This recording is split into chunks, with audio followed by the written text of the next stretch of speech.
Everyone, welcome to magnet brains. This is Saloni Pandey. So आज के हमारे इस वीडियो लेक्चर में हम डिस्कस करने वाले हैं बहुत ही इंटरेस्टिंग सा topic, that is your home based work. Chapter 5 हम पढ़ रहे हैं change and development in industrial society and हमारे प्रीवियस लेक्चर में हमने डिस्कस किया था अबाउट दी वर्किंग कंडीशंस। अब बारी आती है होम बेस्ड वर्क की, जिसे हम कहेंगे घर में रह के काम करना। अच्छा, घर में रह के काम करना सबको बहुत ही इंटरेस्टिंग सा लगता है, वर्क फ्रॉम होम और होम बेस्ड वर्क। लेकिन वर्क फ्रॉम होम और होम बेस्ड वर्क दोनों में ही बहुत सारे डिफरेंसेस हैं। होम बेस्ड वर्क यानी जहां पर काम घर में रह के होता है, ठीक है। Like home based work is an important part of the economy and this includes the manufacture of lace, zari, brocade, carpets, bidis, agarbattis and many such products. बहुत से ऐसे प्रोडक्ट्स हैं जो होम बेस्ड वर्क करके बनाए जाते हैं, जैसे लेस, ठीक है, जरी का काम करना, कारपेट बनाना, बिड़ी बनाना, ठीक है, बिड़ी, ओके। सो ये सारी चीजें, अगरबत्ती को प्रोड्यूस करना, ये सारे प्रोडक्ट जो हैं इनका मैन्युफैक्चरिंग होम बेस्ड वर्क के थ्रू होता है। एंड होम बेस्ड वर्क जो है वो बहुत ही इंपॉर्टेंट पार्ट है इकोनॉमी का। और जैसे कि हमने डिस्कस किया था, large, medium and small scale industries, ये आएंगे हमारी medium and small scale industries के अंदर, एमएसएमईज, ठीक है। ये जो आपकी इंडस्ट्रीज होती हैं इसके अंदर ये इंडस्ट्रीज आती हैं, ठीक है, या फिर ये वाला वर्क आता है, बट यहां पर हम इंडस्ट्रीज को नहीं, वर्क को डिस्कस करेंगे। So this work is mainly done by women and children. अब ये जो काम होता है that is home based work, इसे जनरली वुमेन और चिल्ड्रन कर रहे होते हैं। And agent provides raw material and also picks up the finished product.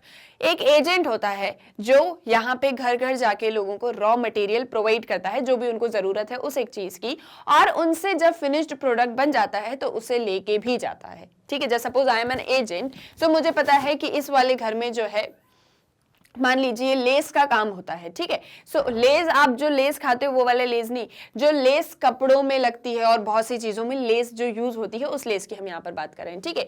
सो मैं क्या करूंगी, इनके घर जाऊंगी, इनको जो भी रॉ मटेरियल्स की रिक्वायरमेंट है वो सारा कुछ इन्हें खरीद के दूंगी, और फिर जब ये उसको बना के फाइनल कर देंगे तो मैं इनसे उसको ले भी लूंगी। And then home workers are paid on piece rate basis depending on the number of pieces they make. अब मैं ये इनसे प्रोडक्ट लेके जो है जहां भी जरूरत होगी उसको सेल आउट कर दूंगी, ये मैं आगे समझाऊंगी आपको। बट जो होम बेस्ड वर्कर्स होते हैं उनको जो पेमेंट होती है वो पीस रेट के बेसिस पर होती है। जैसे सपोज इनने जो है एक लेस बनाई है, जैसे सपोज, ठीक है, उस एक लेस के लिए इनको 5 रुपीज दिए जाएंगे। अब जैसे सपोज इनने जो है 1000 लेस बनाई है, सो इनका कितना पैसे हो गए, इनके पैसे हो गए 5000, ठीक है। सो पीस रेट के बेसिस पर इनको पेमेंट किया जाता है, डिपेंड करता है कि इन्होंने कितने नंबर ऑफ पीसेस बनाए हैं, ओके। देन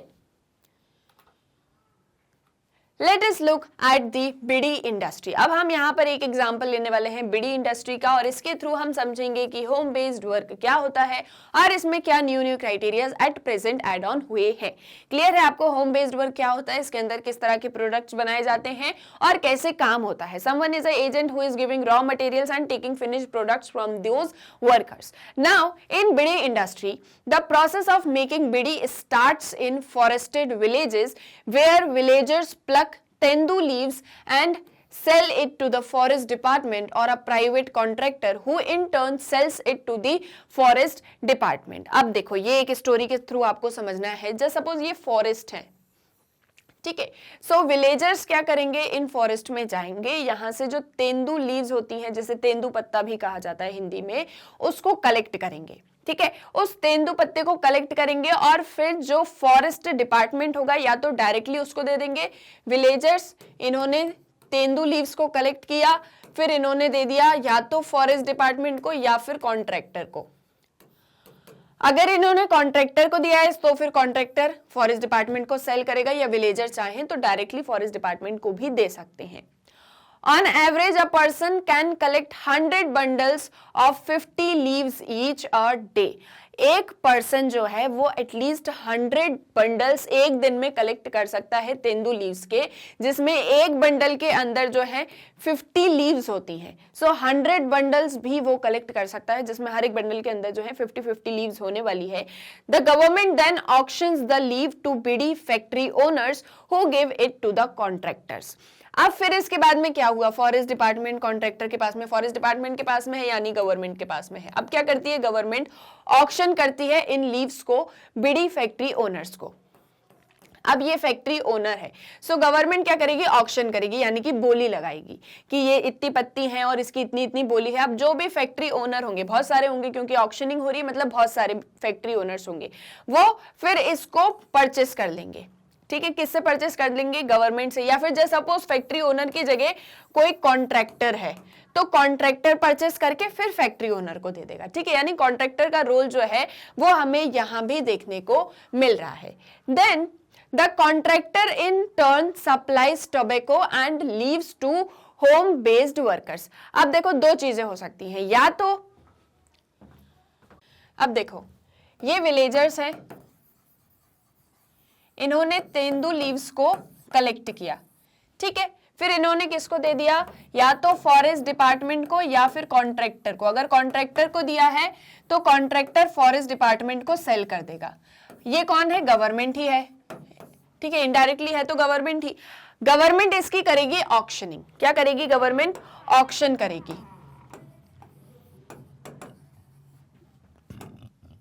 इसके बाद में यहां से फैक्ट्री ओनर्स इसको परचेस कर लेंगे। मान लीजिए फैक्ट्री ओनर्स ने नहीं किया तो कौन कर लेगा, contractors.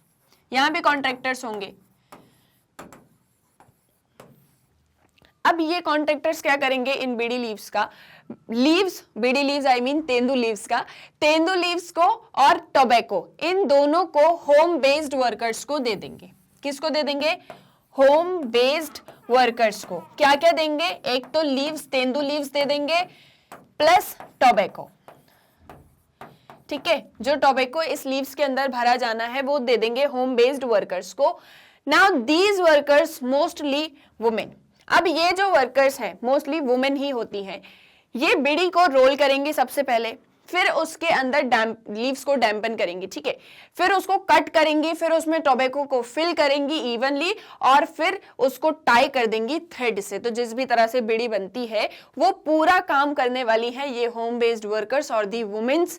Now the contractor picks up these bidis and sell them to the manufacturer who roast them and puts on his brand label on this। अब ये कॉन्ट्रैक्टर क्या करेगा, देखो होम बेस्ड वर्कर्स ने बना दिया, फाइनल प्रोडक्ट बन गया। ठीक है, ये इन्होंने बनाया, सो ये बन गया फाइनल प्रोडक्ट, जो बीड़ी है वो बन गई। अब यहां से कॉन्ट्रैक्टर इनसे वापस से परचेस कर लेगा। ये जिस कॉन्ट्रैक्टर ने होम बेस्ड वर्कर्स को दिया था, अब ये होम बेस्ड वर्कर्स वापस से कॉन्ट्रैक्टर को वो अपना फाइनल प्रोडक्ट दे देंगे बना के। फिर ये कॉन्ट्रैक्टर जो मैन्युफैक्चरर है उसको दे देगा। किसको देगा, मैन्युफैक्चरर को। फिर ये मैन्युफैक्चरर उस बीड़ी के ऊपर अपना लेबल लगाएगा और उसको जो भी उसका प्रोसेस है पूरा, जैसे मैंने आपको बताया था, लेबलिंग हो गया, पैकिंग हो गया, ये सारा काम करेगा। The manufacturer then sells them to the distributor who distributes the packed bidis to wholesalers who in turn sell it to the neighborhood pan shops। अब ये जो मैन्युफैक्चरर है इसने लेबलिंग वगैरह कर दिया। अब इसके बाद में ये क्या करने वाला है, अब ये दे देगा किसको, जो आपके सेलर हैं या फिर जो डिस्ट्रीब्यूटर हैं, डिस्ट्रीब्यूटर को दे देगा। ठीक है, फाइनल प्रोडक्ट बन गया, अब ये दे दिया डिस्ट्रीब्यूटर को, डिस्ट्रीब्यूटर से गया होलसेलर के पास, होलसेलर ने दे दिया पान शॉप्स पर या फिर हम कहें रिटेल पर, जिसको भी रिक्वायरमेंट है, जो पान की छोटी छोटी दुकानें होती हैं उनको उन्होंने दे दिया। सो विलेजर से कैसे जो पूरा प्रोसेस है वो स्टार्ट होता है एंड एंड होता है रिटेलर के पास में, जिसमें इतनी सारी स्टेप्स जो है वो इंक्लूडेड होती है। अब यहाँ तो हमने सिर्फ और सिर्फ एक बीड़ी का ही एग्जाम्पल लिया है, ऐसे ही जो प्रोडक्ट्स हैं वो बनाए जाते हैं। ठीक है, कि कोई जो है रॉ मटेरियल इकट्ठा कर रहा है, कोई उनको फिर सेल आउट करता है, फिर वहां पर जो भी प्रोडक्ट है वो फाइनलाइज होता है, फिर उसकी लेबलिंग है, पैकिंग है, वेटिंग है, सारी चीजें होंगी। फिर वो जाएगा मैन्युफैक्चरर से डिस्ट्रीब्यूटर के पास, डिस्ट्रीब्यूटर से होलसेलर के पास, होलसेलर से रिटेलर के पास, एंड अल्टीमेटली जो भी उसको कंज्यूम करने वाला है वो जाने वाला है उसके पास में, यानी कंज्यूमर के पास में। सो ये पूरे प्रोसेस के थ्रू जो है वर्क वो चलता है and this is the process कि किस तरह से बीड़ी इंडस्ट्री जो है काम करती है और इसमें होम बेस्ड वर्कर्स जो है उनका क्या रोल होता है। और जैसे मैंने आपसे कहा कि जनरली ये जो वर्क है वो कौन कर रहे हैं, जो वुमेन है एंड जो चिल्ड्रन है। Now during 2020 to 21 due to COVID-19 pandemic, hundreds and thousands of IT sector workers worked from home. अब अगर हम बात करें 2020-2021 की, जब कोविड-19 पेंडेमिक चल रहा था, तो बहुत सारे वर्कर्स ने, मतलब अराउंड 90% हम कहेंगे कि पीपल ने होम बेस्ड वर्क किया है या फिर घर से ही काम किया है, वर्क फ्रॉम होम किया है। स्पेशली आईटी वर्कर्स की अगर हम बात करें तो उनको जो है काम बता दिया जाता था कि आपको ये काम करना है और वो घर बैठे सारा काम कंप्लीट करके देते थे। अच्छा, इसके क्या फायदे होते हैं? होम बेस्ड वर्क करना या वर्क फ्रॉम होम करना, इसके क्या बेनिफिट्स होंगे? सबसे पहले तो आप अपने हेल्दी इन्वायरमेंट के अंदर, आप अपनी सिक्योर्ड जोन के अंदर, एक कंफर्टेबल जोन के अंदर आप अपना काम कर सकते हो। ठीक है, घर में बैठे हो, घर भी देख सकते हो, घर की सारी चीजें भी देख सकते हो, सब अपना कुछ एंजॉय भी कर सकते हो, टाइमली मैनर में अपना काम करके दे भी सकते हो। बस एक ड्रॉबैक है कि एक जो वो ऑफिस लाइफ वाला फील होता है या फिर एक जो आपका एक्सपीरियंस है वो चीज नहीं होगी, बट अल्टीमेटली आपका काम बहुत इजीली हो जाता है। और जैसा कि हमने पढ़ा था आउटसोर्सिंग के बारे में, आजकल आउटसोर्सिंग के थ्रू बहुत सारा काम है जो घर बैठे हो जाता है, and because of the technology we are very thankful for that. So this was all about your home based work. I hope ये सारी चीजें आपको अच्छे से समझ में आई होंगी कि होम बेस्ड वर्क कैसे होता है, क्या होता है, एंड बहुत अच्छे से बीडी इंडस्ट्री का एग्जांपल भी समझ में आ गया होगा। कोई भी डाउट हो तो आप मुझे कमेंट सेक्शन में बता सकते हैं। एक और चीज कि आपको मैग्नेट ब्रेन्स की वेबसाइट को कैसे एक्सेस करना है, तो सभी वीडियोस को देखने के लिए गूगल पे जाना है, एंटर करना है magnetbeans.com। जैसे ही एंटर करोगे आपके सामने magnet brains education platform open हो जाएगा। स्क्रॉल करके देखोगे, यहाँ पे किंडरगार्टन से लेके 12th क्लास तक के सभी क्लासेस के सभी कोर्सेज की वीडियोस अवेलेबल हैं, लाइक NTSC है, ओलंपियाड है, वन शॉट है, एक्स्ट्रा लर्निंग एक्सेट्रा। आपको क्या करना है, क्लास या कोर्स जो भी पढ़ना है उसको चूज करना है। जैसे ही चूज करोगे यहाँ पर सारे सब्जेक्ट के वीडियोस आ जाएंगे, सभी के नीचे वॉच नाउ का बटन है। आपको जो भी सब्जेक्ट स्टडी करना है, वॉच नाउ पे क्लिक किया, सब्जेक्ट से रिलेटेड चैप्टर वाइज वीडियोस आएंगे, चैप्टर पे क्लिक करोगे, चैप्टर से रिलेटेड सब टॉपिक्स आएंगे, यहाँ भी सभी के आगे वॉच नाउ का बटन है। अब आपको जो भी टॉपिक स्टडी करना है, वॉच नाउ पे क्लिक करोगे, आपका वीडियो ओपन हो जाएगा। जैसे सपोज आपको वन शॉट रिवीजन देखना है, आपने वन शॉट रिवीजन पे क्लिक किया, सब्जेक्ट चूज किया, और ये यहाँ पर आपके सामने chapter wise one shot revision की वीडियोस आ जाएंगे, यहाँ भी सभी के आगे वॉच नाउ का बटन है। आपको जो भी सब्जेक्ट, जो भी चैप्टर स्टडी करना है, वॉच नाउ पे क्लिक किया और ये आपका वीडियो ओपन। अब यहाँ से आपको नेक्स्ट वीडियो देखना है, नेक्स्ट वीडियो पर क्लिक करो, ये नहीं देखना है कुछ और देखना है, यहाँ से कैंसिल कर दो। बहुत ही इजीली आप मैग्नेट ब्रेन्स की वेबसाइट को एक्सेस कर सकते हैं। ये आपको 100% फ्री ऑनलाइन एजुकेशन प्रोवाइड करती है। जल्दी से चैनल को सब्सक्राइब कर दीजिए। आज के इस वीडियो को लाइक एंड शेयर करना मत भूलिएगा। हम मिलेंगे हमारे नेक्स्ट वीडियो लेक्चर में। Thank you very much.